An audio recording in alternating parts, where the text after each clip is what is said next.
Assalamualaikum warahmatullahi wabarakatuh. Jumpa lagi dengan saya Tutur Gebut Official. Gebut Official. Selamat malam kawan. Umak wartosna daramang. Piye kabare Mas? Apa wae to? Primen kabare? Ya apa cak kabare ya? Apa ta? Geng-geng kabare.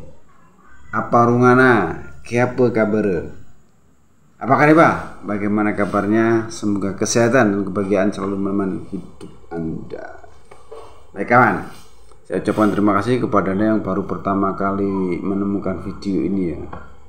Yang baru pertama kali menemukan Tutur Gebut Official. Jangan lupa di subscribe, kemudian nyalakan loncengnya agar ketika Tutur Gebut Official, The Gebut Official mengupload video baru, Anda mendapatkan notifikasinya. Tak lupa saya ucapkan terima kasih pula kepada Anda yang selama ini support Tutur Gebut.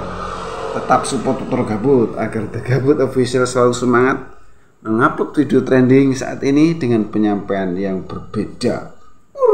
Baik kan, kita akan bahas tentang komen kita konfrontasikan antara komen dari teman kita orang Indonesia dan komen dari orang Semenanjung yang kemarin pernah saya kupas.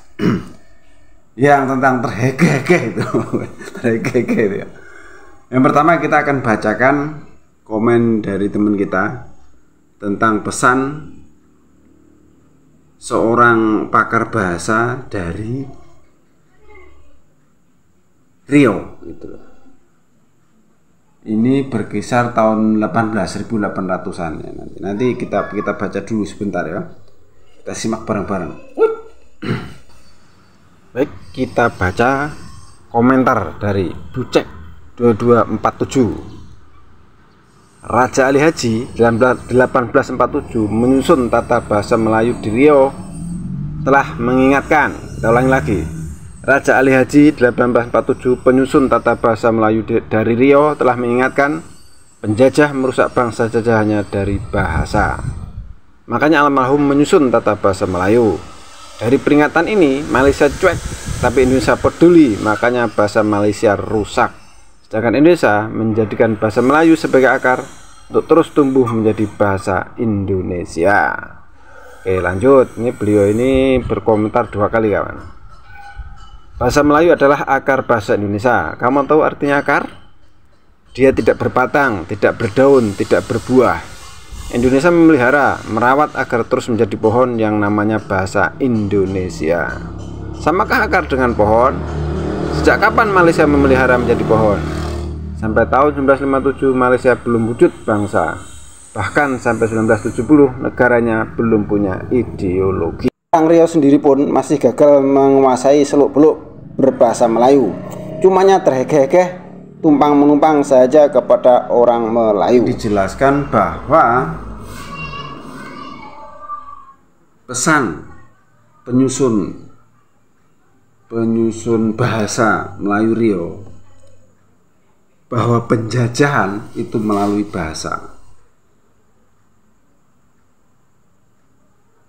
Dan dulu dengan pesan itu oleh Indonesia ditangkap dengan baik. Sedangkan Malaysia cuek gitu. Pengertiannya berarti di Indonesia bahasa Riau itu dirawat sebagai akar untuk dikembangkan menjadi bahasa Indonesia seperti itu toh. Sedangkan bahasa Melayu yang dibawa ke Malaysia tidak dirawat, dicuekin saja. Malah kalaupun ada dicampur-campur dengan bahasa Inggris yang enggak karu-karuan, bahasa rojak katanya kan begitu toh.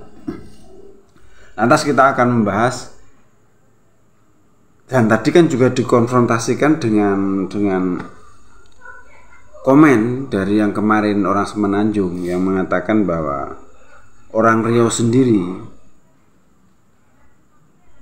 tidak mengetahui, gagal memahami seluk-beluk bahasa Melayu. Mereka terhege-hege, hanya tumpang menumpang ke orang Melayu Semenanjung kan seperti itu. Jadi ini kebalik, jelas-jelas kebalik pemahaman dia.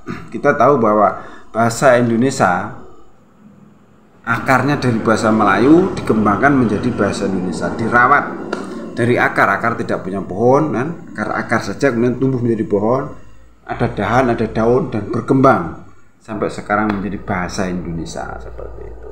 Seperti video saya yang lalu toh tentang UNESCO itu. Sedangkan yang di ujung Medini jelas tidak dirawat, dia rusak. Nah, dari sini kita akan mengkonfrontasikan, mengkorelasikan, menghubungkan dengan video yang pernah saya unggah tentang mengapa toh orang Indonesia itu, mayoritas warga negara Indonesia itu tidak pandai berbahasa Belanda. Padahal dijajah Belanda cukup lama, ratusan tahun, kan begitu toh. Ini saya kupas sedikit. Ini Tamilnya.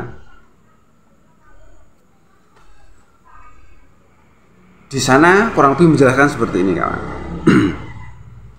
Ini di situ saya mengutip dari sebuah artikel. Kenapa jajahan Inggris itu pada pinter menguasai bahasa Inggris seperti Malaysia, Singapura, Brunei, Filipina, ya, mampu berbahasa Inggris. India, mengapa? Karena pada waktu itu Inggris itu menjajah, invasi ya. Inggris itu menginvasi kultur. Dia menjajah kebudayaan, terutama bahasanya. Kalau perlu budaya dihilangkan, bahasanya dihilangkan, kan seperti itu kalau Inggris. Sedangkan Belanda pemahamannya berbeda. Belanda tidak mau menjajah secara kultur, tidak mau menginvasi kulturnya. Belanda membiarkan. Kenapa? Karena Belanda menganggap bahwa pribumi itu kaum di bawahnya, kan begitu. Anggapan Belanda itu dia tidak setara dengan orang pribumi, makanya orang pribumi tidak boleh belajar bahasa Belanda, kan seperti itu. Tapi dari sini keuntungan dijajah Belanda ada. Kita jadi tidak menguasai bahasa Belanda, kan seperti itu. Karena Belanda juga tidak menjajah secara kultur, dia hanya menjajah ekonominya saja, mengeksploitasi ekonomi. Seperti itu, kawan. Nah, itu yang dijelaskan di video saya yang dulu. Anda bisa cari yang Tamilnya tadi. Seperti itu, kawan. Jadi ini dikonfrontasikan dari yang terjadi tadi, seperti pesan dari yang pertama komentar tadi toh, bahwa penyusun bahasa Melayu Rio itu pernah berpesan bahwa penjajah itu menjajah melalui bahasa, ya terutama Inggris tuh. Kulturnya dijajah, diinvasi. Tapi kalau Belanda tidak. Jadi orang Indonesia hanya sebagian kecil yang bisa bahasa Belanda. Invasi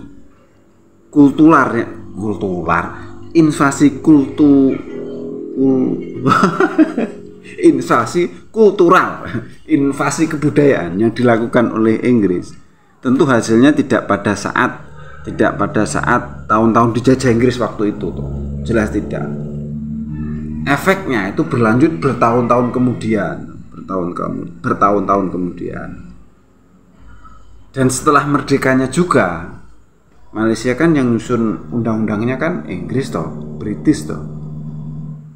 Akhirnya ya semakin dalam invasi kulturalnya semakin dalam, invasi kebudayaannya semakin dalam. Lama-kelamaan, tanpa terasa, lama-kelamaan hilang dengan sendirinya, minggir dengan sendirinya. Buktinya sekarang invasi kultural dari bahasa itu, bahasa Melayu yang di sana terbukti toh tersingkirkan dengan metode-metode yang dilakukan oleh British di undang-undang.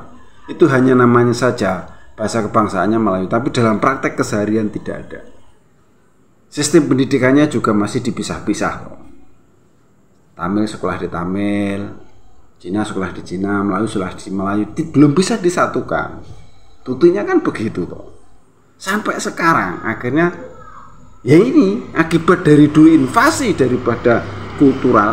kultural yang dilakukan oleh Inggris. Hasilnya sekarang bahasa Inggris memang dia menguasai bahasa Inggris, mayoritas rakyatnya menguasai. Tapi bahasa Melayu, kultural asli, budaya asli dari dia hilang dengan sendirinya. Bahasa Melayu yang dibawa dulu itu jadi berkurang peminatnya, tidak digunakan sehari-hari, tidak dirawat, begitu loh, karena diinvasi oleh Inggris. Nah, sedangkan di Indonesia karena Belanda tidak menginvasi kultural, tidak menginvasi budaya. Ya sekarang kerasanya. Bukan waktu dulu, bukan sekarang. Setelah sekitar 1 abad bahasa Indonesia itu dideklarasikan 28 Oktober 1928 sampai sekarang berkembang hampir 1 abad. Ya kita rasakan bahwa bahasa Indonesia itu menyatukan seluruh rakyat Indonesia dari Sabang sampai Merauke. Warga negara Indonesia keturunan asing pun pintar berbahasa Indonesia, fasih berbahasa Indonesia, kan begitu toh. Keuntungannya sekarang. Jadi setelah kita konfrontasikan berbagai macam komentar tadi, ya kita bisa memahami, teman-teman bisa belajar. Untuk teman-teman yang di ujung Medini ya belajar, pandanglah secara jernih, kan bisa berpikir toh. Jangan tidur aja, jangan ikut profesor. Meskipun profesor kan juga mungkin ada salah, itu loh. Kalau ada sesuatu yang benar dan sesuatu mungkin itu lebih baik, ya pakai saja. Oke ya.